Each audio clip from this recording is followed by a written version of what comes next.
There guys, I thought I'd just finally make this video and show you guys what I got on my setup. As you can see, my wheel's in pieces. So I was drifting on R Factor last night and the wheel died. I've replaced these motors several times.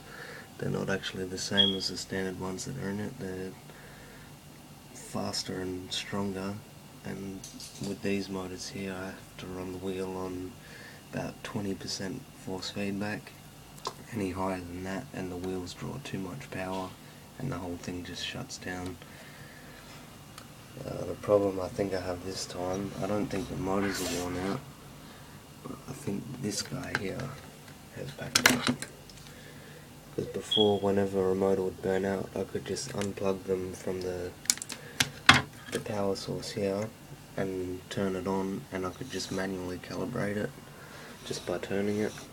But now when I turn it, once it gets to the full lock and stops, when it needs to turn back to the center, it cuts out and turns off. So I've got a feeling there's a problem with that. But anyway, I've sent an email to Fanatec seeing if I can get spare parts and some new motors, or the proper motors for it. I'm still waiting for a reply, but anyway, I'll show you guys the rest of my setup. We've got obviously the modified quick release for the steering wheel, which I've got here.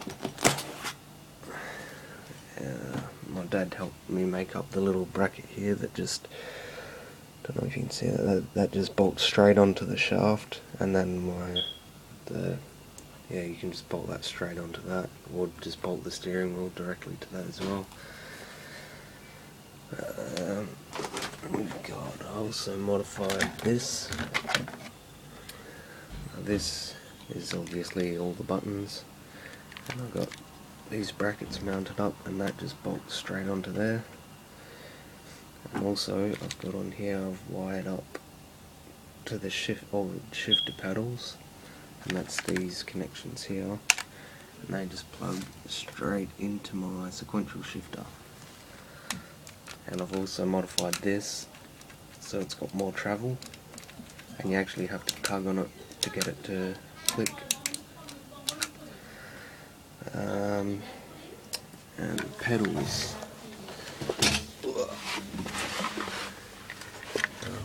Inverted these, it's not a hard thing to do, very easy, you just need something to mount it to. I've just got a big piece of wood and it's only held in by 2 screws. Works pretty good. I prefer the inverted pedals very much. And if you look here, this guy on the right, where is it there? That's my handbrake. That comes down, all the way down, plugs into this connection here, which comes up to this little, that little circuit board there, which has the button on it, and my handbrake itself is just bolted straight onto the side of my chair. A bit of gidgee rubber for the spring, a ruler in between the seat to stop it falling down, and it's actually just a shoelace that pulls on the button.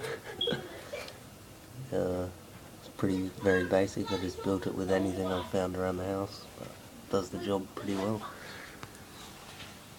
And that's my setup. Hope you guys enjoyed.